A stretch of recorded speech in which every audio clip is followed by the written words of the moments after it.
I've been invited to give you a brief overview of how we use our estate here at Sheffield Hallam in order to complement the student experience and to give you some idea of how far we've managed to progress on our journey towards sustainability. A few key statistics on the university itself. We are currently listed as the 4th largest university in the UK, and for those who are terribly disturbed by lists that don't actually start at the top, the leaders are the Open University, the University of London and Manchester. So with nearly 35,000 students, we really are a large concern. Our turnover is around about 250 million, and we spend around £3.5 million a year on energy and water. And given the recent surges in energy prices, I think we've done quite well to manage to keep our expenditure to just under 1.5% of our budget. We've got 66 buildings and 180,000 square metres at the moment on the estate. The indicators, the progress that we've actually made over a 20-year period, the challenges have changed, but we've had to respond to various initiatives such as drought, floods, introduction of carbon legislation, and greater accountability from our student customers. So one of the things that I'm proudest of is our efforts in reducing water consumption. We've managed to reduce consumption each year by over 100,000 cubic metres. Now that's enough to fill the competition pool down at Ponds Forge by 30 times each year, and the £250,000 a year that that's saved has enabled us to actually feed that money back into activities that benefit the teaching. We have eliminated oil as a heating fuel on the estate, so that's reduced our consumption by 1.2 million litres, and means then that there are 40 less journeys from Immingham down to Sheffield. A little over half the estate is now heated by the district energy network, whose white chimney you will see on the parkway as you come into the city, and they will maintain that the air that goes up that chimney is cleaner than what they suck in. And we're also proud to be one of a very small number of organisations who hold both the ISO 14001, which is Environmental Management System accreditation, and also the ISO 50001 accreditation for our energy management scheme. We do attempt to use the estate as a learning resource and sharing experience, even when we're not quite so proud of it. And if you can spot the deliberate mistake on here, we have solar panels which in autumn are actually shadowed, and therefore, not generating as much power as we might actually want. But rather than just try and suppress that, there's also 400 of our students who are also aware of the need to consider a third dimension when you look at your designs. We've also been able to use different perspectives. We chartered a helicopter to take aerial views of the estate so that we could look for opportunities to improve thermal insulation. It's also been able to be used in awareness raising campaigns, showing people the invisible losses. And when we use a picture like this on our staff campaigns, we'll have people, well, where's my building? So it is actually working as a mechanism to raise awareness, but also I found myself challenged when I put this up, saying, did the university miss a trick when it refurbished this particular building? Because the tall building at the back is, it's a reddish colour, which means then that the energy lost from it is far more significant than where we've got the darker roofs around. So we're a sort of mixed up society here. Some of our staff are actually students, some of our students are actually staff. And among them we have Adam at the back, who is our student placement this year. He has just finished a study evaluating the potential for putting more solar panels on our roofs. But we've worked out if we covered everything we'd got and made allowance for the ones facing in the wrong direction, that we'd still be hard pushed to produce 5% of our own energy. So that's not the way forward. We are looking at the electrical base load so that we can understand who's using the power when the doors are locked. And that's got to be a big contributor towards our energy saving efforts. And we're also really keen to continue to develop the use of the estate as a learning resource so that students can actually benefit from real-time data. And that's the point at which I think I'd better stop. So enjoy the evening. Thank you very much.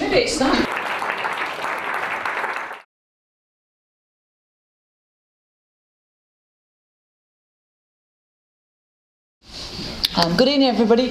My name's Lynn Crowe, and in about 5 minutes I'm going to attempt to just answer the question, what has nature ever done for us? I wondered if Paulette had seen my slides. I have a sort of confession. I'm a nature lover. This is what I like to do, standing on top of mountains, walking through woodland. I even enjoy peat bogs. I spend my weekends, probably the reason I wasn't a cliffhanger, bird watching, ticking birds off in the local bird book. But nature lovers are sometimes regarded as slightly strange, a bit weird. There's this sense that somehow if you love nature, you're not in favour of development, you're not in favour of progress, that somehow you want to get in the way of those things and you want to stop those things, which I think is very sad, and I want to try and address that today. These are some headlines I took down out of recent newspapers. This is one of the reasons why people get worried about nature. They see it as an opposition to development. They see nature as this costly luxury that we can't possibly afford, particularly in the current times of austerity. And I want to try and just tease that apart and think about that a little bit more. So just think while you're sat. It's quite hot up here, it's cold down there actually, but while you're sat, get thinking, what has nature ever done for me? What has nature done for me, my family, and for society more generally? Just think through some of the things that you feel a well-managed, functioning, healthy, natural environment provides for society. Hopefully, you immediately started to think of some of these things. Healthy food, fresh water, clean air, timber, energy. There's a whole host of these things which us academics call provisioning services. These are sort of nature's gifts to us. These are the things which are absolutely essential for our life on this planet. And there's a whole range of, as I say, what academics call provisioning services. Natural ecosystems also regulate the environment. They have a hand in addressing some of the issues we see here. And these are the kinds of images we see if those regulating systems break down, if the natural environment is degraded.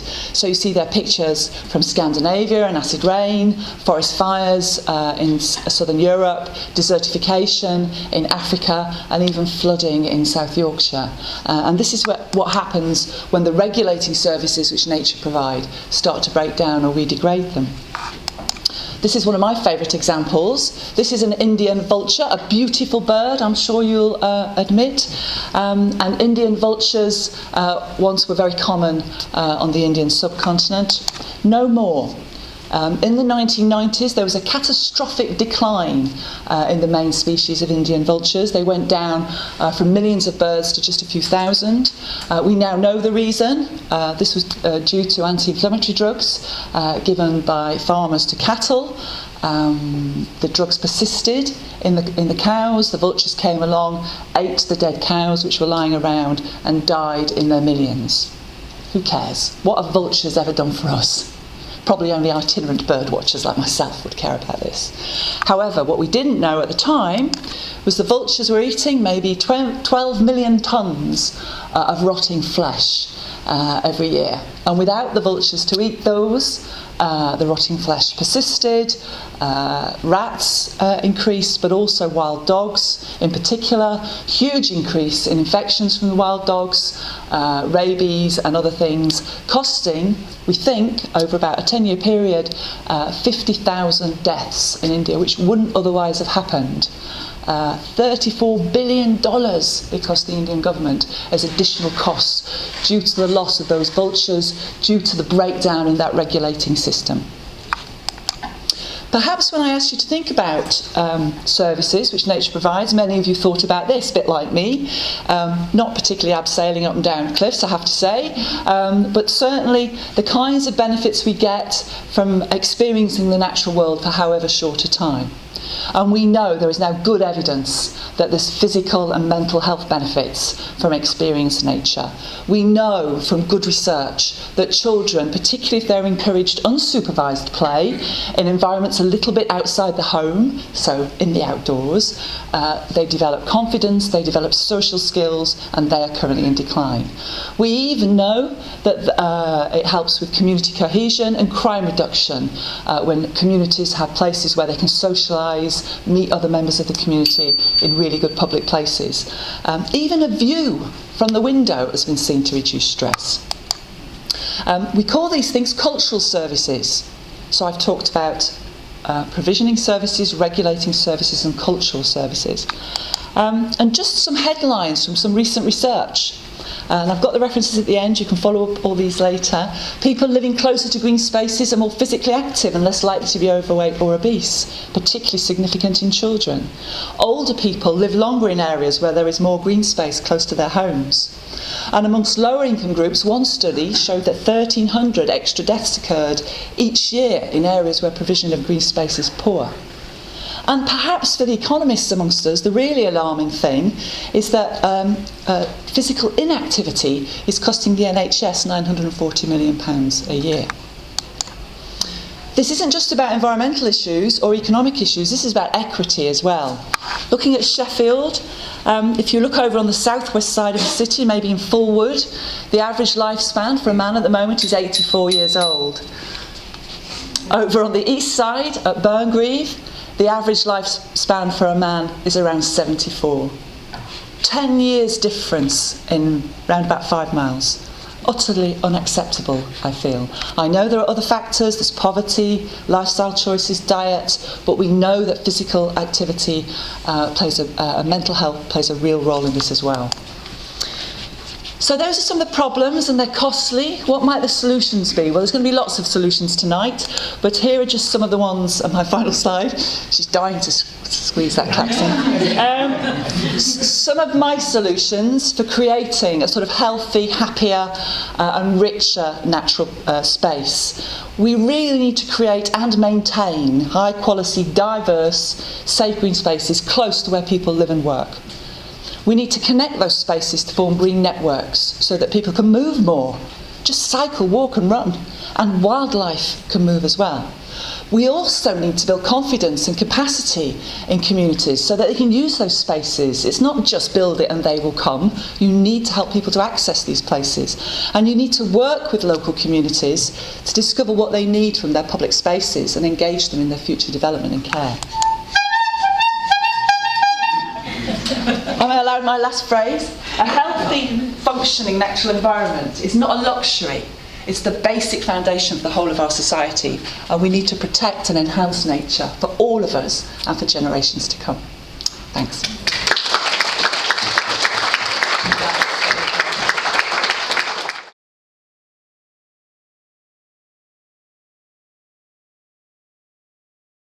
Well, hello. I just want to let you know straight up that I am part of the green blob that some of the politicians have labelled us. And I could stand here and talk to you about sustainability in the broadest terms, the three-legged stool of trying to join up and find positive solutions for economic, social, environmental benefit. But actually, no, today I'm just going to stick with the fact that I am totally biased. I am coming from the environmental sector, and actually, why do we have to always talk about things in economic terms? So I'm going to talk to you about the intrinsic value of wildlife, and I want you to just think for a few moments. Lynn did a perfect lead-in to this, and I almost thought she was going to totally steal my presentation before she stopped at a crucial moment. So I want you to just think more about the cultural side of the things that Lynn was talking about, and think, when was the last time that you had an amazing experience in nature? Now, nature for you might be your garden, it might be walking down the street, there's a fantastic tree, we've just talked about those. It might be there's a park nearby you, it might be you heard a blackbird sing, it might be that you had an amazing experience out in Padley Gorge or the Peak District, or maybe you went to Wyoming Brook or one of our nature reserves. But just think for a moment about how did that make you feel? Just for a few seconds. How good did that make you feel? So it may be for you that nature doesn't mean a great deal, but I know for me, if I sit and think about that for a few moments, it really makes me think that wildlife is amazing. And in fact, Sheffield's wildlife is amazing. We may be living in a very urban area, but still, nevertheless, nature prevails. And despite what we try and do to it, it still tries to carry on regardless. So, we have the everyday. The everyday thing that sometimes go, oh, it's a blue tip. We have local people in sheltered accommodation who are amazed at still seeing a blue tit going into a nest box and how beautiful they are. We have the more European important sites of Blackamoor and other nature reserves that are triple SI, nationally important, European important sites, really special on a global scale. We have places like Renewables, which is to the north of Sheffield. Fantastic big scale woodland and part of a much bigger scale of South Yorkshire woodlands, really important. Up to the little detail of looking at an individual beautiful oak leaf through the sunlight. To the jewel of seeing the flash of a woodpecker. I ummed about a kingfisher, but I thought that was a bit kind of classic. So I thought, no, let's go for the woodpecker. But fantastic kingfishers seen at Crabtree Ponds up towards the hospital, very urban environment. To the detail, tiny things that maybe you don't really look at, but when you do look at them really closely, are just absolutely amazing. The brown cup honeybee. And I love these hairy wood ants. Who wouldn't want a hairy wood ant? Hairy wood ants can spout formic acid 12 times the length of their body, and it stings. You can find these in Greno Woods, absolutely amazing. And slightly rarer, pied flycatcher, disappearing. There's only a couple of pairs, not really breeding in our area, but still really beautiful. So yes, I am going to talk about all those amazing things and the little buts, the negative bit, because yes, we've lost a lot of our good grassland, we've lost and got very fragmented heathland habitat. But we do have over 250 local wildlife sites, which are really amazing. But many of those are in private ownership. They also have quite limited protection in planning terms. And there are signs of ongoing decline. And some people talk about the fact that you kind of don't know what you lost because you don't know what it was like 20 years ago or 40 years ago. You just accept that this is the now. So in 20 years' time, when our cuckoos have disappeared and no one hears the cuckoo in spring, no one will necessarily know what they've lost, but they are in decline. And if you want to find out more about some of the species that are doing well and some that are going in decline, then there's a brilliant report called the State of Nature Report, and I'd really urge you to look at that if you are interested in this sort of thing. And Secret Spaces, which is about local wildlife sites. So we need to, I believe, we do need to manage and look after land. You can look at how you manage current habitats and you can improve them for wildlife, and you can turn back some of the damage that we as humans have done. This is a new site that we created. We took seed from one of our nature reserves, took it to another. We didn't manage to get this beautiful orchid on the new site, but we've managed to get yellow rattle and a lot of other hay meadow on the site in a very urban environment as well. So we can put some restoration back and restore nature. I also firmly believe we need to help people connect more with nature. And this is a great picture of some kids just having fun in the woods. It's really not hard to get people engaged with nature. And there's a great quote from this little girl who said, "I had a great time playing with sticks." You know, it's not difficult, is it? So we need to do more of that. And I think we actually, you know, you're in this room, you're clearly interested in this subject, be it the Broad Green Commission subject, be it right down to hairy ants, hairy wood ants, whatever it is, you do need to stand up for nature. You need to stand up and talk about nature, share your love for nature if you have that, or you're interested in Green Commission subjects, talk about wildlife. And, you know, what will you do? We have Smithy Wood, for example, on our doorstep, which is a local wildlife site, currently under threat of having a motorway service station built on it with an 80-bed hotel and some retail. Stand up for wildlife and stand up for Smithy Wood. Thank you.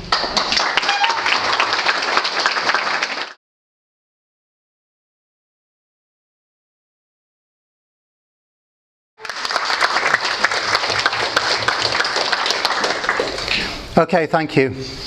There's some bullet point notes that have gone around because I've only got a very short time to talk. At the back there's also information on my website, my blog, and loads of free downloads and stuff. If you want to know about street trees, if you want to know about local wildlife, you know, nice things about it, but also some of the controversies about it, loads of stuff there, and there's some free stuff to take away as well at the back too. I'm going to talk about trees, but we could talk about lots and lots of other things, and already my colleague Lynn and Liz and others have kind of set the scene. So I'm going to talk very briefly about this idea of why trees and who needs them. It's not just the obvious ones. It's, you know, species that never see a tree, people that never notice a tree. They all need trees. Trees are part of the global system.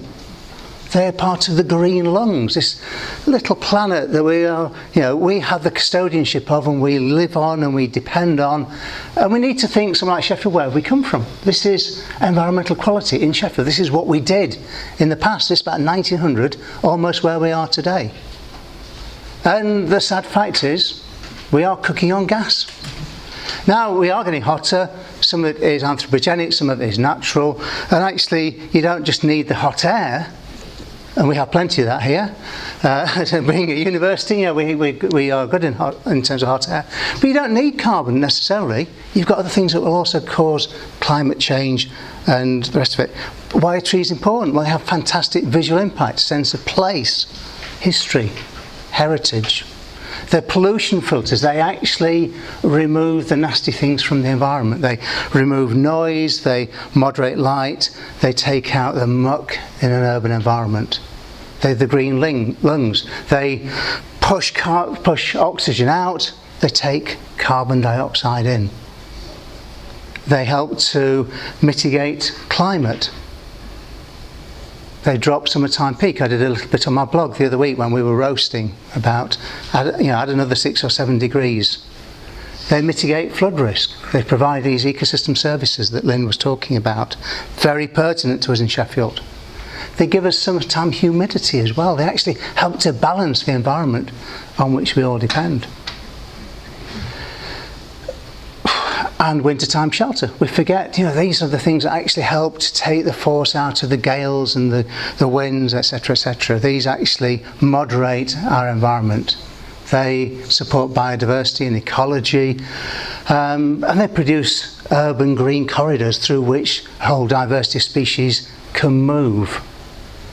And that means a huge amount to loads and loads of people. Oh, you can, you know, wrap it up in scientific terms, but people on the streets of Sheffield love their wildlife. And that loving the wildlife gives them a sense of health and well-being. It makes them healthier, happier, fitter people. And as Lynn has already said, that actually saves us a lot of money as well as a lot of angst. They have economic value. They add to the desire to reside in a place, in a locale. They bring inward investment. They even add to tourism and leisure value.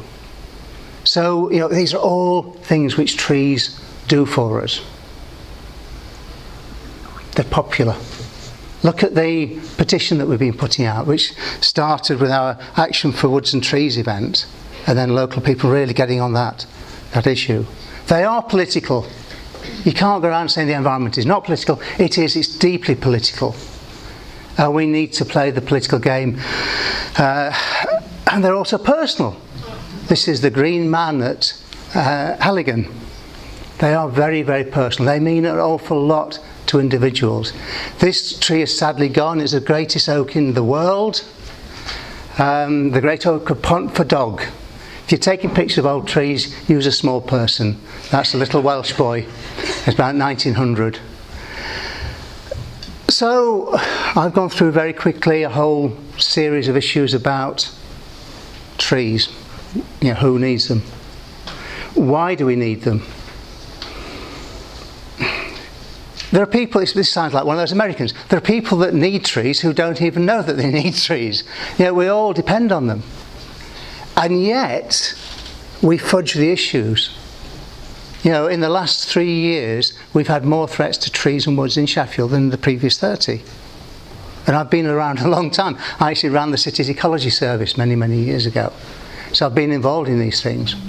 And it's not being anti-development, it's actually being realistic about how we can work together. And when I worked for the City Council, we reckoned probably of the difficult issues, 95% of them were things that we could resolve. There were 5% which were very, very difficult, but 95%, given a positive approach, you could actually resolve a lot of the issues. But at the moment, we are facing huge threats. Go on my blog, go onto the Wildlife Trust stuff about Smithy Wood. Oh, it's all right, we can replant it, it doesn't matter. You can give them a few more. There was a wonderful heritage tree in Deepcar, about 450 years old. We haven't got many oak trees at that age in Sheffield. But it's okay, we can fell it and we can replant it. But we won't plant you the same, it won't be in the same place, it'll be somewhere else. And you get a little tree. The late Oliver Rackham said 10,000 100-year-old oak trees was not equivalent of one veteran oak, like that great oak of Pontfordog. Can you imagine anywhere else in the world that would allow the oldest oak tree that is on the planet to fall over? Because we couldn't afford £3,500 to prop it up. It would still have, it would have lasted, gradually falling apart, maybe for 200, 300, 400 years. You often see ancient prints of trees. I collect all sorts of artwork and stuff. You get to see great old trees in an old picture, and they look just about the same as they do today. And people went there in the past and said, oh, it's 800 years old. And they go there today and they say, it's 800 years old. These things are perpetually that old. Yeah, they gradually fall apart. That's what old trees do. They're living, diverse things. They're also, the kid with the tree is worth bearing in mind that one of the issues I get very passionate about is nature and people. And we've already heard that people are part of nature, what I call eco-cultural. That tree is not just a natural phenomenon. It has been managed, it's been used, it's been part of the history of people in its neighbourhood, in its environment, since the early medieval period. It's a tree under which the English army sheltered and celebrated and met after they defeated the Welsh. And it's where the Welsh met before the English defeated them, back in about 1400. You know, these trees are eco-cultural, they are history, they're heritage, they are irreplaceable. But we don't need them, do we? Thank you.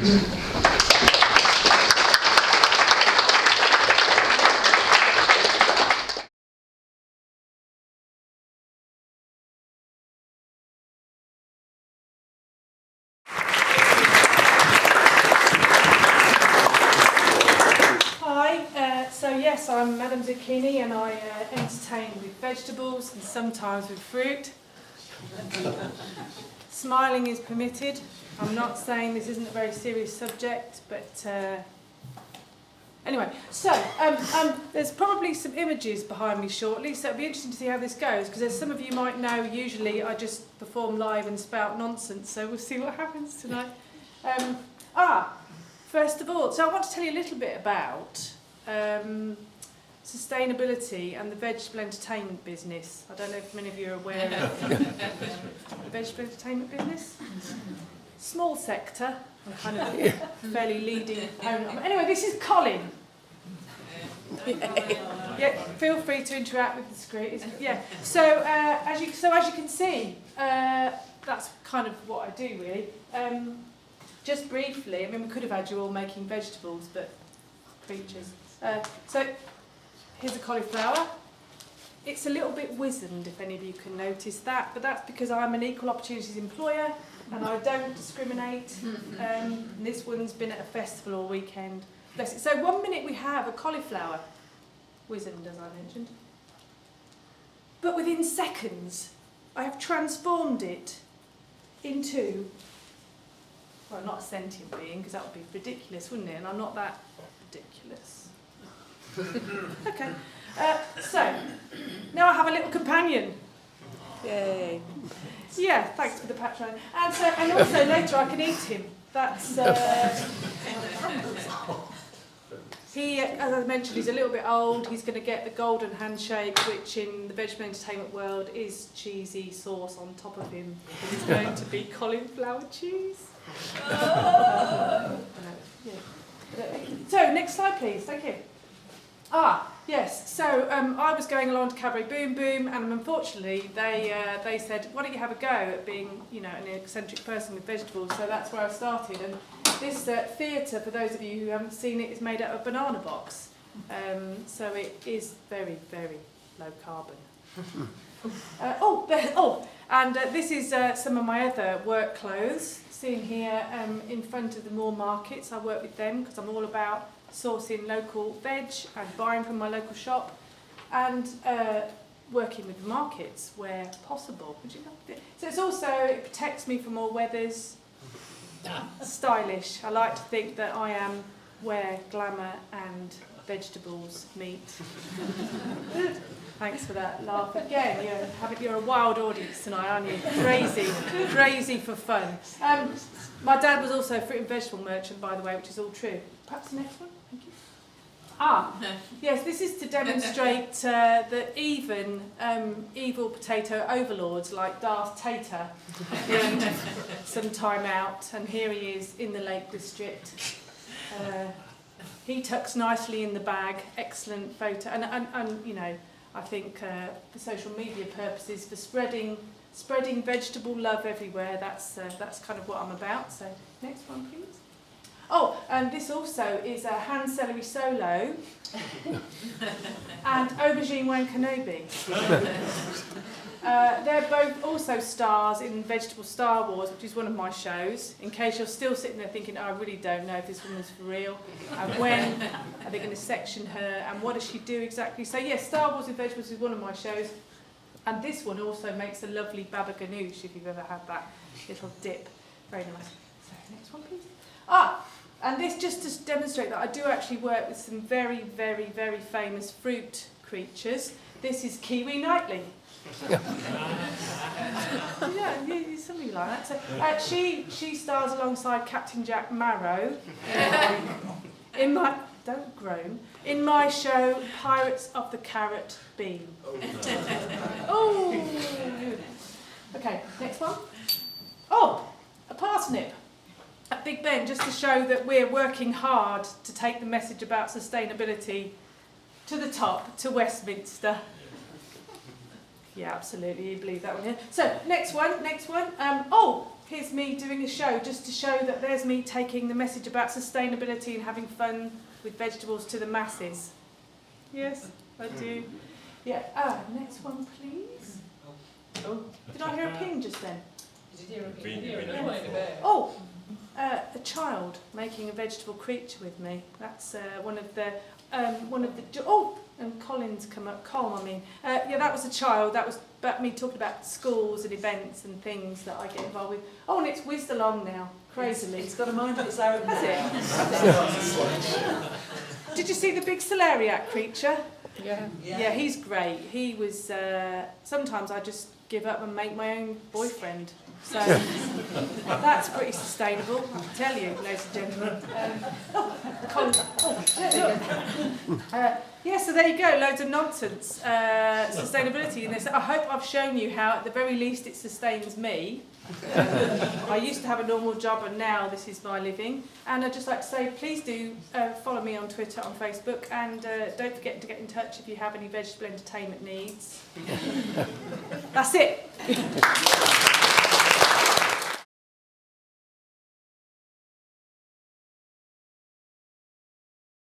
So my name's Emily and I'm an engineering student at the University of Sheffield. I'm involved in the fossil fuel divestment movement, which is a bit of a mouthful. But before I get onto that, I just wanted to talk a bit about the sustainable initiatives that students at Sheffield University get involved with. When you look on the university website, you'll see a lot of things about all the amazing kind of green research that goes on, but you won't see what the students do. So I'm just going to mention just 3 different groups. There are a lot more. I don't have a lot of time.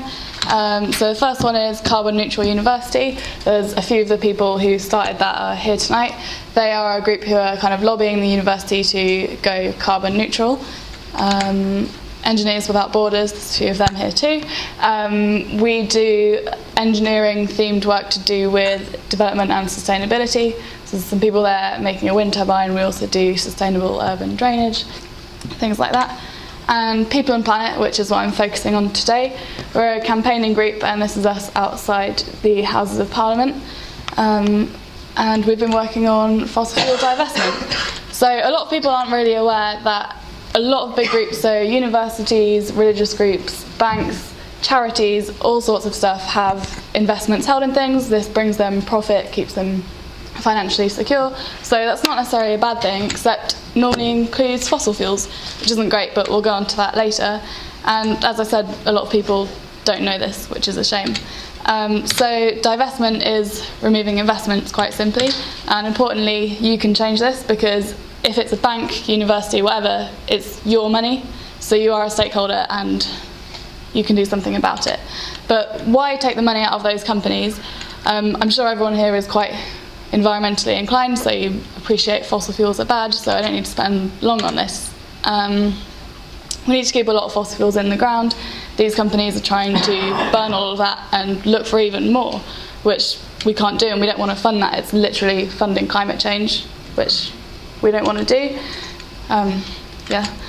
And the other thing, we're not going to bankrupt them overnight. We know that you can't. One university taking its money out of them isn't going to bankrupt them. But when you think of the massive amount of influence that these companies have in governments, if you think of wars, just the kind of global wealth aspect of it, how well kind of respected they are, it's really important to remove their social license and make people think about how they operate. And I know that you guys aren't very interested in money. We've talked about that already a few times, but very briefly, because the decision makers do, there's a carbon bubble, which is fossil fuel assets massively overvalued, assuming they can all be taken out of the ground. Eventually there'll be a legislation that they can't be. That money is then worthless, doesn't really exist. It doesn't always give a good return at all. And finally, like, renewables are just as profitable, if not more. It's been shown for the most part, so there's not really a good reason to keep it there. This is all quite complicated, so just a few case studies. I'm obviously working on University of Sheffield, has about £3 million invested in these industries, which is actually quite small compared to a lot of things, but it won't have that money invested soon, hopefully. We're working on that. Glasgow is the first university in the UK to get rid of all of its fossil fuel investments. It's recently been joined by Warwick and a few other universities. We're seeing a lot of partial divestment. This normally is coal and tar sands, so it's quite good because it shows there's progress and shows that these groups are sympathetic towards it, but it's not the end of the story. We need to do more to kind of stop that. It doesn't end there. But it's not just universities, you've got city councils have recently done this, so Oxford Council took £42 million away from these companies, and Norway has a kind of a countrywide fund, and that fund is £900 billion, and they took out their fossil fuel investments from that. I don't know the actual figure, but assuming it was 10% as this university is, so that's about £90 billion taken away from those companies, which is amazing. And this guy did as well. He took all of his money out of fossil fuels and has said that others should. And I think he's pretty important. I think you should respect his opinion, maybe. But you might wonder, oh, is it all hippies and student radical groups who are doing this and think it's a good idea? But it's not. There's a lot of really well-established people thinking this. I'd like to draw your attention to Barack Obama, the Bank of England, and a former Shell chairman, the opposite person you'd think who would be interested in this, but he said that the oil companies had a really good opportunity to tackle climate change, a really good opportunity to change, to use renewables, do all these amazing things, but they didn't. And he said, I think he said it was rational. So I don't know that he actually said, oh, I like this idea, but he said that we should do it. So I think that's really quite an important part of it, that people from that area think this is a good idea. As I said before, you can do this because you are a stakeholder in everything except perhaps a media group. All these other things that I've mentioned, you're a stakeholder, it's your money. If it's a bank, if it's a council, whatever it is, it's your money. So this is what we've been doing. It was really hard to structure these points because they're all very interlinked. So the first thing is gathering knowledge. How much money is invested? Who controls that? And how is it invested? We struggled to find out how much money there was because our university gave the money to another company who invests it, and they're like, oh, we don't know, we don't put it in the companies, we don't know. But you can find that out through freedom of information requests, things like that. Getting support and doing actions are quite interlinked. Again, you're not going to get support without raising awareness, and raising awareness brings support.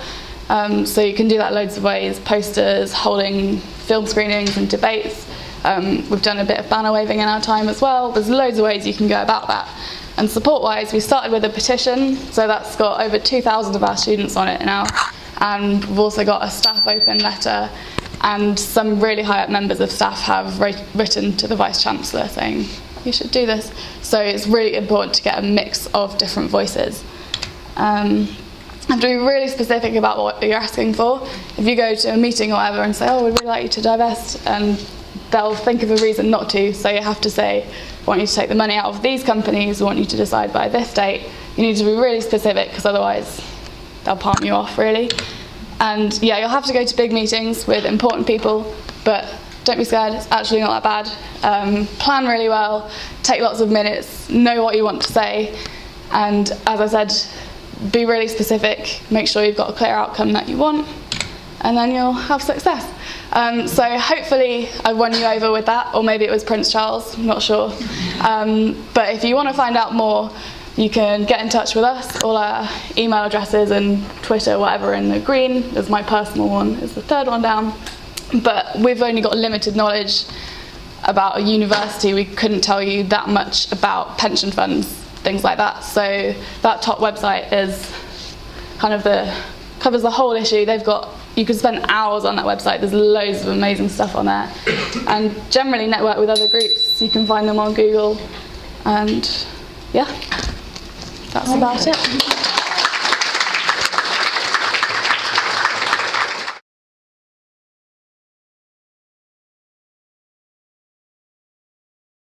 In 2012, Sheffield set up a Fairness Commission, which reported in 2013. So we see 2 years later, the city is setting up a Environmental Commission. So the question I simply ask is, Sheffield, can it be both more equal and more sustainable? Now, I would say that most people in the room would probably agree that, yes, that's something we would agree with and something we would desire. But I'm suggesting that a greener city is not inevitably a fairer city. And a fairer city is not automatically a greener city. And that link is one that I want to bring to your attention. I would argue that that disjuncture arises firstly from pressing and pragmatic needs to prioritise spending and the allocation of limited resources. And secondly, it comes from the absence of a common set of values to give expression to our future desires and aspirations. So does the Fairness Commission offer us some framework to operate within? The Fairness Commission's work's been taken on by a Fair City campaign, and that's trying to get us to consider 10 principles of fairness within the city. The first of those is those in greatest need should take priority. The second is that those with most resources should make the biggest contribution. The third is the commitment to fairness must be a long-term one. The commitment to fairness must be city-wide. Prevention is better than cure. As well as acting fairly, it is necessary also to be seen to act in a fair way. It should be ensured that all citizens have a voice, so there's a need to campaign for fairness in the city. Fairness must be a balance between different groups, communities and generations in the city. And a commitment to fairness must be demonstrated and monitored. So that was the 10 principles that came out of the Fairness Commission, which this city has adopted. And I am part of the campaign as a champion representing those principles. But why should those 10 principles be so difficult and not necessarily lead to a greener city? Well, firstly, as well as a city of inequalities, we're a city of diversity, and increasingly one of diversity, where different groups, different communities and different generations do not necessarily place the same value on or seek the same benefits from a greener or more environmentally friendly actions. Secondly, while technical solutions might be advanced to address many environmental problems, they often require an implementation that demands trade-offs. Trade-offs between short-term and long-term gains, trade-offs between clear economic outcomes and environmental outcomes. Thirdly, we don't have perfect information. We don't have perfectly rational decision-making. We don't have perfect political processes. Consequently, dominant interests, dominant mindsets and dominant values can prevent more innovative and even small-scale change. Therefore, I'm asking the Environmental Commission to formulate a response to these challenges by seeking a more clear response to how greater environmental justice might be achieved in the city. This is something the Newcastle Fairness Commission looked at quite extensively, so there is a precedent for that work. The environmental justice movement has its roots in North America, where very often the poorest and the weakest in society suffered most from environmental degradation arising from developments that were supposedly there to benefit them. This movement has now increasingly recognised the global patterns of economic environmental change, for example, severe air and water pollution arising from cheap manufacturing processes in rapidly developing cities. So what might environmental justice look like? We might see energy projects for those who can afford them least. For example, retrofitting of households experiencing either child poverty or fuel poverty. We might see food projects that address the growing number and growing use of food banks in this city, and growing health and long-term illness around diseases such as obesity. Transportation projects that prioritise addressing premature mortality arises from air pollution in the marginalised neighbourhoods of our city. Projects that engage with and shape the values of the city's young and future generations. So can Sheffield be greener and fairer? Yes, but only if we want it to be. And we want it enough. The environmental justice movement talks about this combining the social with the environmental justice as resolving a creative tension. It's a challenge I'd like to put to the Environmental Commission. Thank you.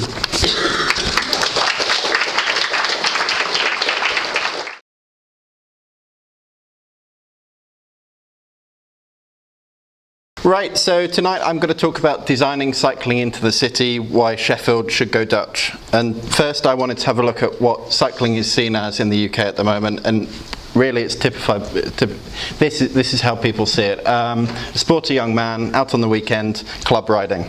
The difference between the UK and the Netherlands is these aren't the only types of people you see cycling. Everybody cyclists, everybody cycles, and they don't just cycle for fun. They cycle to school and college like this. This is what a typical junction looks like in the morning with children on the way to school. And people cycle into the town to go shopping with their families. And age isn't a barrier when you have safe routes and when you can go at your own pace. So the Dutch may make riding a bike look effortless, but it's far from an accident that so many people cycle there. It's only possible because they live in an environment where cycling is designed into every single street and public space. And it's a very different view to how we design our streets and our towns in the UK, where really motor transport is given the highest priority routes, the most convenient routes and the most direct routes. So when you go to the Netherlands, you see the sorts of things that you'd expect to see. You see great big wide bike paths next to big main roads. You see big bridges that people can cycle over in perfect comfort. But these things are part of a much bigger picture. The way urban spaces are planned has been completely turned on its head. People cycling and walking are given the most direct, the most convenient routes that go where they want to go. And if you drive, you're driving around the places where the people are living, around the high streets, around the schools, not impacting on the lives of people who use them. So you don't have to go more than a few hundred metres from your front door to get to a high quality cycle track leading directly into town or wherever you want to go. So what you see in Dutch residential areas is you see the direct routes from where people live to the shops, to the schools, to the town centres. Take the most direct and straight routes to those places. And you see the routes for motor traffic, they tend to go, the motor traffic is somewhere else. They take the most direct route out of the residential area, they will drive around it and then they will have to drive back in. Cycle routes are normally completely separate from car routes, as you can see here, some children coming home from school. And cycle routes go through green spaces. So the top image you've got here is a motor traffic route which is going from left to right. If you're cycling to these houses here, you can go straight forwards. This is a green space in the Netherlands where you can cycle between two different residential areas, one behind me, one straight in front of me. If you want to drive this route, you're going somewhere else on the big main road that is designed for motor traffic. And on the bottom here, this is another green space in a new Dutch development where you can cycle from the town centre on the right hand side to all the residential areas and the schools on the left hand side. So on-road routes are normally not open to through motor traffic, so are extremely quiet. Routes like this you can still drive down if you need to load and deliver to the shops, or if you need to pick up big items of furniture or something like that, but they're not through routes to motor traffic. And you can see this mother is here taking her 3 children to the shops by bike, on their own bikes. Even temporary facilities are good. Dutch city planners recognise that people depend on their bikes to get around, and this is an example of a temporary Dutch cycle path with its own temporary traffic lights in the centre of Utrecht. So in the UK, we used to be able to drive along most roads and being able to drive through most areas in the city. Like this road here where I live, Taplin Road. It's a through route. But when you close a road to through motor traffic, then suddenly there's not only a safe place to cycle, there's even room for tennis. There's even room for playing in the street and terrorising your elderly neighbours. And these are the sorts of scenes that you see when you walk and when you cycle around Dutch cities. You see roads that are designed for motor traffic, which are somewhere else, somewhere where the people aren't living. They're for motor traffic. And you see streets like this, streets for living. Jan Gale, if you come to a city and see many children, it's a sign of city quality. And that's what you see when you go to the Netherlands, to towns and cities and villages in the Netherlands. You see children everywhere. You think, has there been a baby boom? What's going on? But no, people are out on the streets. A city isn't sustainable if parents can't raise their children without fear of traffic accidents. And they don't in the Netherlands. They're not fearful of that at all. And the average age for independent travel to school is 8.5 years old. And it's like that because people can travel to school, children can travel to school on routes like this. There's a housing estate behind this picture and there's a school in front of this picture. And it's only natural when you grow up on a bicycle. Freedom for mum and dad from taxi duty. These kids are coming home from football practice, I think, and the guy in the back is carrying his friend on the back of his bike as well. All of this becomes possible when you can cycle and be protected from big lorries. But what do the Dutch think about it? It's easy to take for granted, but the Dutch fought very hard for the enviable environment they now enjoy. And this is a quote from a lady, I was a young mother living in Amsterdam, and I witnessed several traffic accidents in my neighbourhood where children got hurt. I saw how parts of the city were torn down to make way for roads. I was very worried by the changes that took place in society. It affected our lives. The streets no longer belonged to the people who lived there, but to huge traffic flows. That made me very angry. And this sounds like most of the world to me. But the children, they weren't happy about this, and they lobbied their politicians to change it, and now the streets of Amsterdam look like this, where once there were big traffic flows, now there's a park and a cycle track, and like this. So Sheffield should go Dutch, not for cycling, but for livability, for a more livable city. Thank you.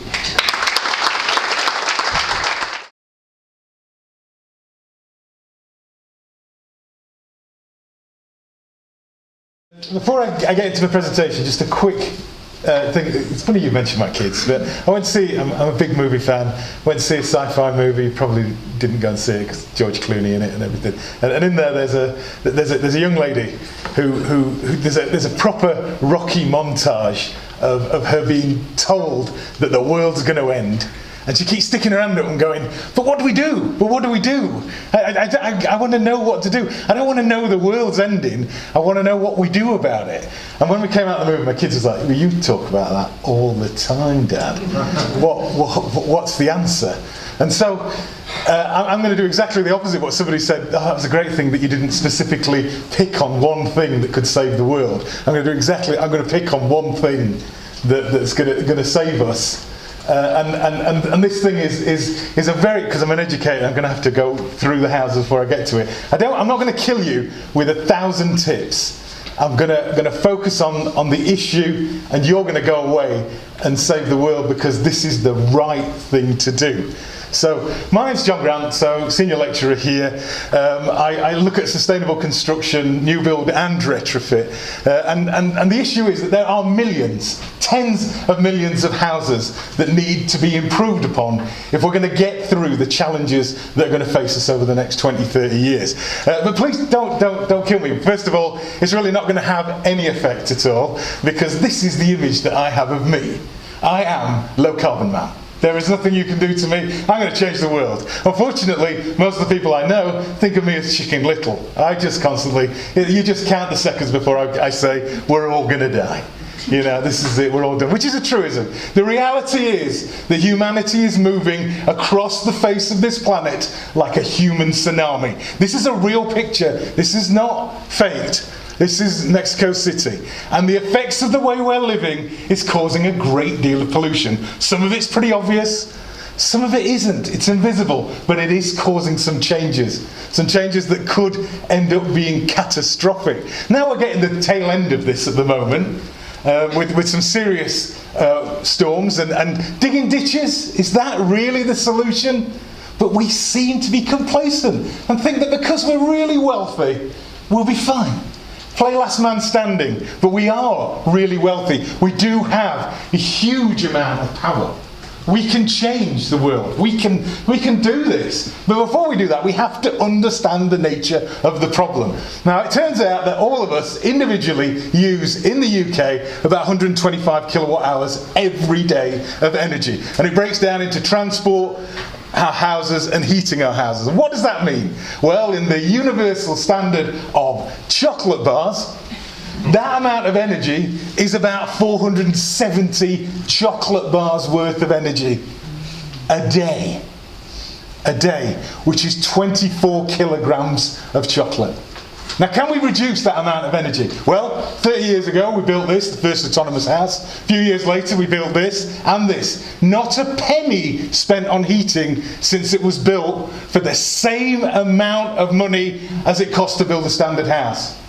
The big houses that Barrett have come up with a solution to volume building, and this is their solution. We can do it. We can build houses that don't need energy to heat. And in our homes, we've got a whole load of kit, vampires as I like to call them, that suck up our energy between 10 and 30%. We need to switch those off. You need to do some basic research how to improve the efficiency of your homes. And then we need to get onto the hard stuff. This is a 1950s council house, 75 grand's worth of retrofit, 84% worth of energy savings. We could do it cheaper than that if we volume build it, because it ain't complicated, just cladding something. So if we take all of these things, kill the vampires, insulate our houses, choose where we go on holiday, do things right, improve the efficiency of our homes, we can drop our energy consumption to 1/3 of what it is. And then what can we do? Well, there's this enormous fusion generator in the sky. And globally, there is a huge amount of energy we can pull on. And this is the amount of the Sahara Desert that we need to cover to power the world. It isn't new tech. It's been around for more than 100 years. This is a solution that we just need to reach out and grab. North Africa isn't that far away. If we put ourselves into it, sort of a Manhattan project, Apollo project, a Manpolo if you like, we can actually sort this. So, thank you very much. John.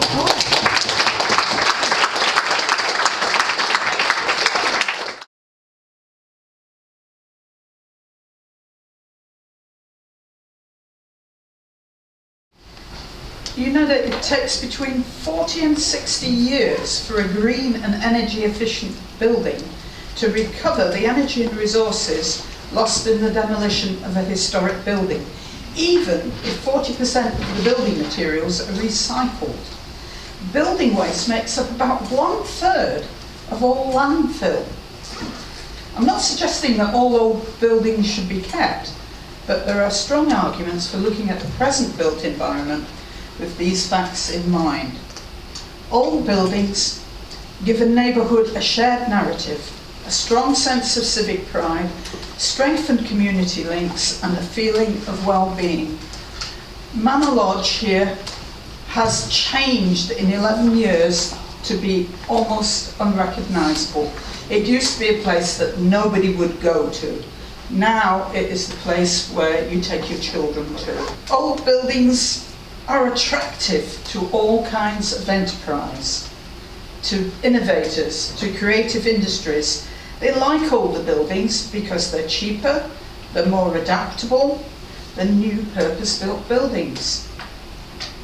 It gives new businesses individual character and a feeling of continuity. And as you will see, old buildings are definitely commercial. Historic quarters have been found to be more vibrant. Our nightclubs, our bars, our restaurants and our theatres are mainly in historic buildings. Even those who work in bright, shiny new buildings like a quaint, cosy cafe to drink their cappuccino in. Researchers found that 1 in 4 businesses stated heritage was an important factor when looking at locations.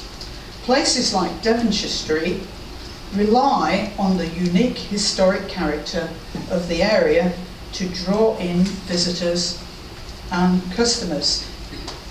Now, George Osborne says that every brownfield site in Yorkshire should have housing on it. However, much of Sheffield's heritage could be counted as brownfield. It is where our new businesses are, such as Mesterworks, APG Galleries, Block Projects, Regather, Hagler's Corner, to name but a few.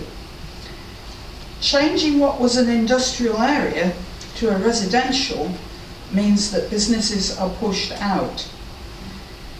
It reduces the number of suitable premises for start-up businesses. There has to be a balanced approach that gives us more housing and more work. Culture and heritage are the biggest drivers of the UK tourism industry.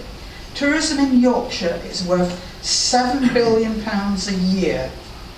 Although visitor numbers have risen in Sheffield, the city still performs poorly in comparison to others. Promotion of the city's unique heritage in cities like Glasgow, Birmingham and Bristol have resulted in a rise in tourism and with it a rise in jobs and incoming investment. Our heritage, such as this, which is the General Cemetery, mainly in the hands of charitable enthusiasts who are very good, but their funding comes from single grants. they can't promote their heritage, they don't have the money for it, and they can't employ people either. So the money comes in and it is in effect wasted. Our heritage is undervalued, underutilised, and frequently unknown. We could be using it to everybody's advantage, cutting costs, encouraging enterprise, increasing tourism, and assisting social cohesion in some of the most deprived areas of the city. Darnall and Attercliffe, for instance, which have many historic buildings. If we lose the historic character of our city, we lose one of our biggest assets. The uniqueness of a city is what sells it.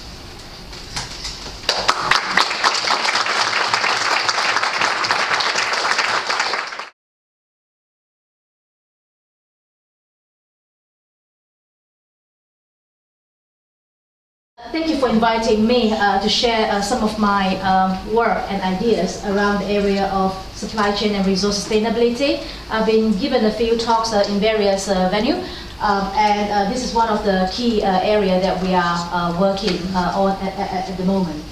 I think today we have heard a lot of fantastic talk, especially from environmental and from social perspective. I think that's fascinating. I learned a lot today and understand more about what Sheffield is good at and areas for future improvement, especially something that perhaps Sheffield Green Commissions can consider taking forward. But my perspective today is really coming from the supply chain perspective, from the economic perspective, and from the business perspective. Because for a city to be sustainable, it is very important that not only the space is livable, the environment is green, we respect to nature, we save energy and so on and so forth, but the vibrancy of the economic and the business and the supply chains has to be going hand in hand with that sustainable growth. And because without that, there is no cities to live in. There's no business, there's no shops, there's no retail, there's no supermarket, there's no place that you can get things that you need, for instance. So it is absolutely crucial to ensure that businesses are part of this picture. Now, there are many things that business can do in order to improve their resource efficiency and sustainability, just like you and I. So there are a lot of best practice out there, whether this is in the area of using waste and turning waste into resources, or whether this is in terms of recycling, where you turn waste and scrap into something useful as an input into another production systems, and so on. So it is absolutely crucial that we should not forgot about those business dimensions. So there are a few key critical resources, in my opinion, that we should consider in designing a sustainable city for future growth. These include energy, food, materials, manufacturing, medical and healthcare, water and transport.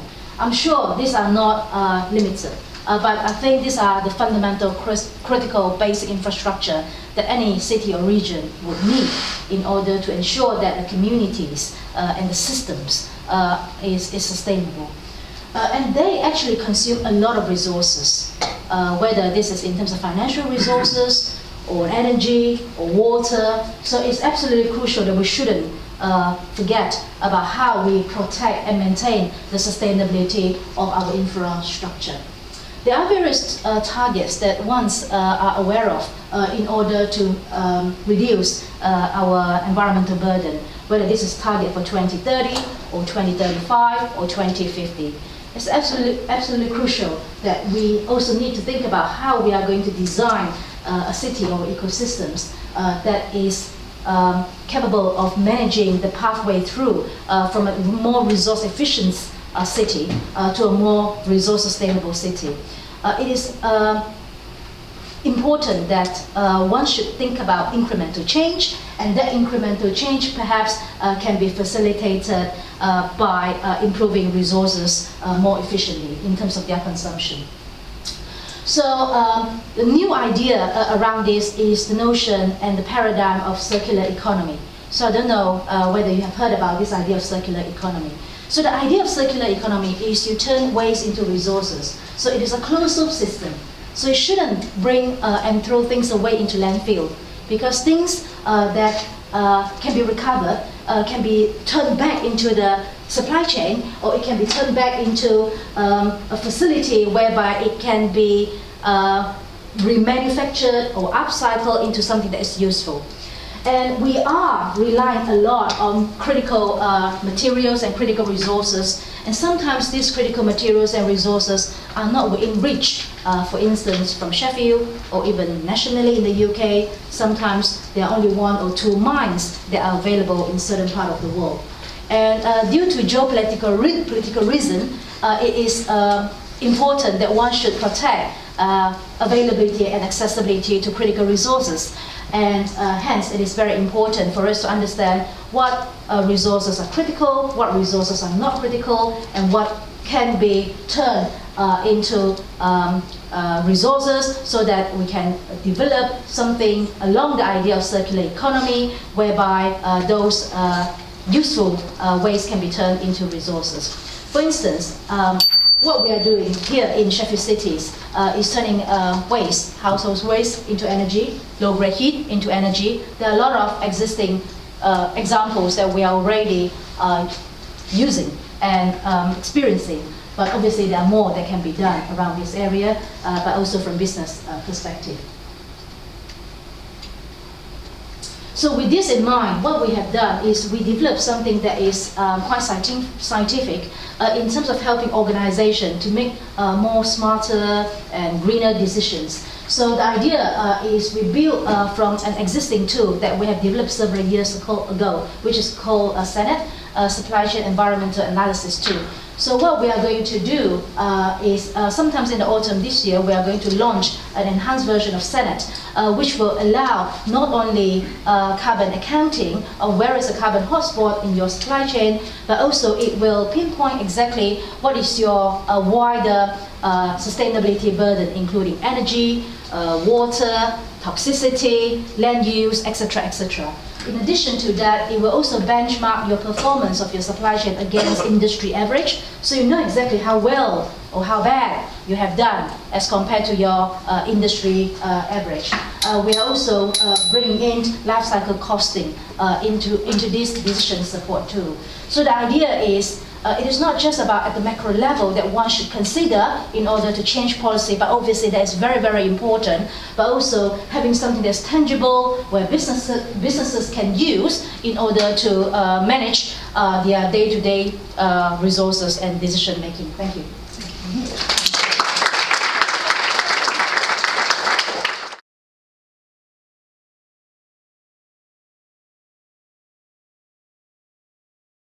I'm Luke Wilson from Sheffield Renewables. I'm a volunteer for them. I'm also a board member for them. And firstly, I apologise because I haven't had time to put together a presentation. I did this quickly at work today, so I'm going to mumble my way through it. But hopefully you can find more information, some nice slides on our website if you go to that. So I was told it's ultimately to be interactive, so firstly I'd ask at this point, would anyone like a cup of tea at all? Hands in the air if you'd like a cup of tea right now. Not as many as I thought. Come on, indulge me here. Come on, never go. Right, but bear that in mind for this piece then, in that case. So, as for Sheffield Renewables, it was formed in 2007 by a group of volunteers in response to concerns around issues of climate change, fossil fuel depletion, and the need to move towards leading more sustainable lifestyles. So we believe that energy is obviously a big part of these problems, but also part of the solution. Our aim is to develop, fund, build, own and operate clean and green energy, renewable energy schemes in a way which brings benefits to both the city and its people. We believe that alongside the challenges of climate change, reducing our reliance on fossil fuels and moving towards sustainable renewable sources of energy production are opportunities for building a fairer and more inclusive society and economy. So we're not the only ones thinking this. We're part of a relatively new community energy movement across the UK, which has grown in numbers and in influence in terms of an industry, in terms of the movement of people. So we all believe that energy is almost as important to our lives as air and water. It's kind of fundamental to the way we live today. It's the backbone of society as it stands. But why should the production, distribution and use of energy be so out of our control, so expensive, so detrimental to the environment, so unsustainable, and benefit so few people at the cost of so many people? So community energy schemes exist in many forms, but fundamentally it's about local people challenging those kind of norms and assumptions about energy, the norm at the moment. In community energy, there's an emphasis on community ownership, leadership and control, where the community actually benefits from energy production itself. Some of the benefits of community energy include democratising the energy supply, so developing a fairer energy system for the future, which works for ordinary people rather than making money for the people who control it. So that's a move from the big six to the big 6,000, taking some of that power back ourselves. It's about an opportunity for people to invest in the local community and also receive a modest return on investment. It's accessible, so anyone can get involved from any background, from volunteering to investing itself. It provides an opportunity for training, skills and employment in the local area. It creates a stronger community with a strengthened sense of place. It helps contribute to wider regeneration of communities. It provides an increased autonomy and resilience in terms of energy supply and income. It helps the increased take-up of renewable energy, reduces carbon emissions and improves energy security within the local area. It engages people with issues around climate change, energy efficiency and sustainability, and it can provide an income stream which can then be reinvested back into the local community itself.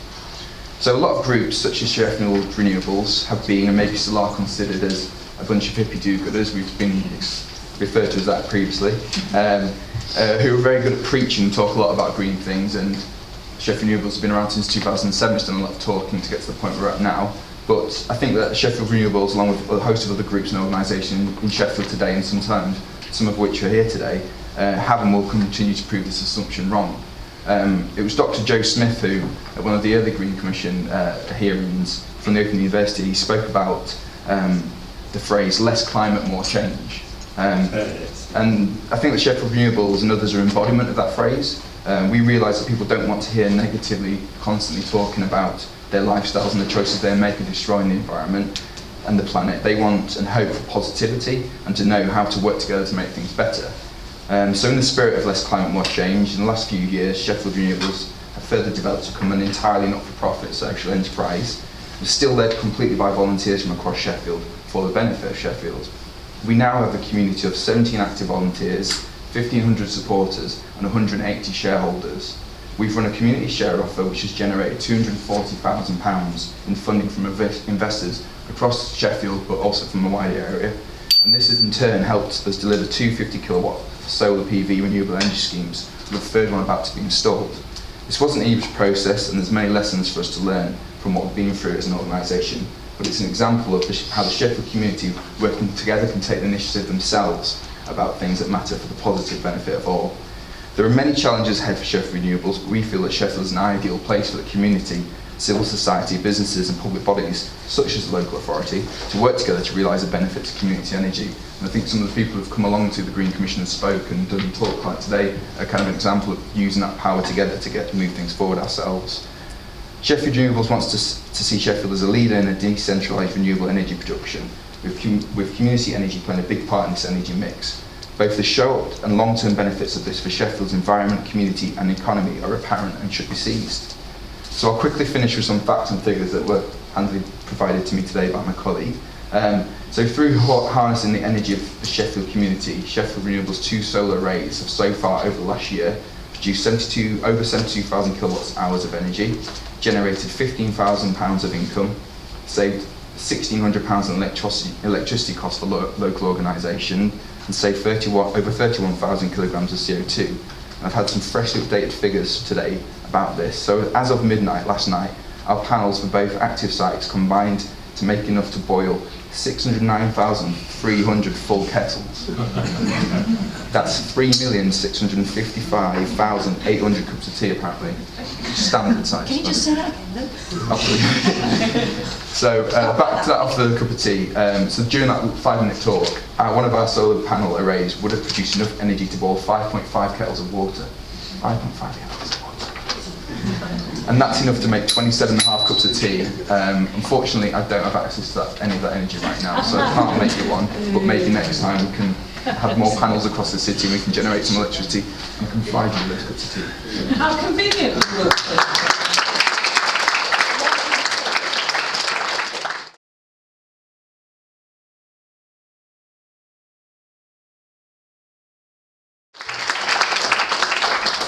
Pull some books out, grab one, take them.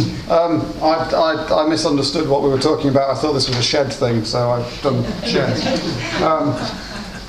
some sheds. Some sheds made vaguely more attractive by putting plants on the roof. So when we talk about green roofs, we're talking about intentionally vegetated roof surfaces, excuse me, which is why we call them green roofs, because that's a bit of a flag. These are all in Sheffield. Well, that one's not, the little bird box, that's somewhere else. This is the one that generates the most requests for information globally. The bus shelter. It was on there for 1 week. It was a demonstration. It was on one which the council owned, which they were going to pull down, so they weren't worried about any damage being done to it by putting plants on the roof of a steel structure.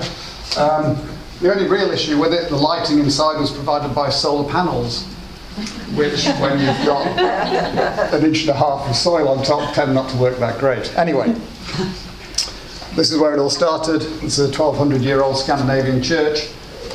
Because of where they were, what they did, they dug a hole in the ground. They used the logs that were available, the small amount of wood that was available, to make a log cabin. They waterproofed it with beech bark. They then took the soil that they dug out of the ground to hold the beech bark in place. We had the first green roofs from a very, very long time ago. Sheffield led the way from 2007, following a project funded by Europe to be champions for green roofs. From the summer of 2008, every new building in Sheffield, more than 1,000 square metres or 10 dwellings, was required to have 80%, required is a strong word that I'll come back to, was required to have 80% vegetated cover on its roof. The other 20% was for electrical plant and other things like that. So it was started off as a planning policy thing, but then loads of different political things happened. It ended up as a planning condition, which meant there could be an element for negotiation at the time of development. Nevertheless, a large number of buildings in Sheffield had green roofs designed onto them. In parallel to that, and supported by that similar sort of timescale, London was putting a thing into place through its policy for living roofs and walls, where it said the mayor should expect. The should was never there in the first place. When the first draft came out, it said the mayor expects all new developments have green roofs.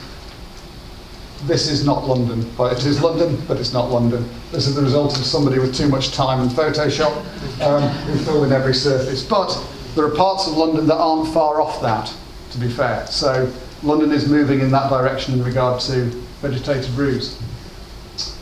Sheffield's most influential green roof. Really? You think? Yes, it is. This is known as a steel frame shed. Okay, so in construction terms, this is a controlled environment. It's a place that allows industry to happen. It's basically a metal umbrella. It does little other than give a cheap, lightweight space to allow industry to occur underneath and money to be made. Local authorities are endlessly trying to cover up these things because they find them ugly. However, they are the centre of industry. These are what provide income into most cities.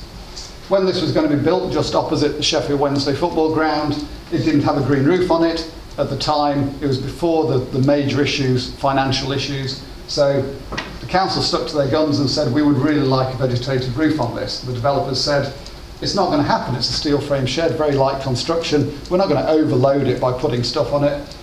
The council stuck to their guns and said, we'd really like something. So they reinforced the apex of the roof. It's got about 30% vegetated cover. It's not particularly deep, but it's still there. Next time you're going down Penistone Road, have a look, you can see little brown plants sort of struggling to survive. However, this led on to significant changes across other local authorities. This picture made it to other local authorities who were trying to make their steel frame sheds disappear, and this showed that it was possible. So, we have some examples. The B&Q of Merthyr Tydfil. Interestingly, this is a sort of a double pitched roof. They only greened the side that faced the car park and the main road, so that as people came in they could see that part of it was vegetated. West Ham Bus Garage. I'd loved it if they'd called that the bus shed, but anyway, it's the bus garage. Massive structure with two parts of it vegetated. Peacehaven water treatment site. This is spectacular. If you're ever down on the south coast, it's worth going to Peacehaven, not to look at the sea and the cliffs, but to look at the water treatment site. 20,000 square metres of green roof submerged into the chalk hillsides, so that as you approach it, you can't see it. The entire thing is effectively under the eye line. This is Sheffield. So just west, this is the Portobello corridor, and there are currently green roofs here, here, here, here, here, here, here, here, here, here, here, here, here, and most recently here. Problem with green roofs is you don't know they're there. Unless you're some sort of bird that flies past regularly, you don't know what's going on. We did an audit at the end of 2010, showed that Sheffield's got in the region of about 70 green roofs across about 60 sites. But there's probably more than that, because as we've seen, there are little sheds, all sorts of bin stores, bike sheds, different things with vegetated roofs on. These are the reasons why you would do it. I'm not going to go into those now. You've got a little book now that you can look at, covers all of these things in some detail. You can also go to the greenroofguide.co.uk or the greenroofcode.co.uk, and they will also give you information. That was me.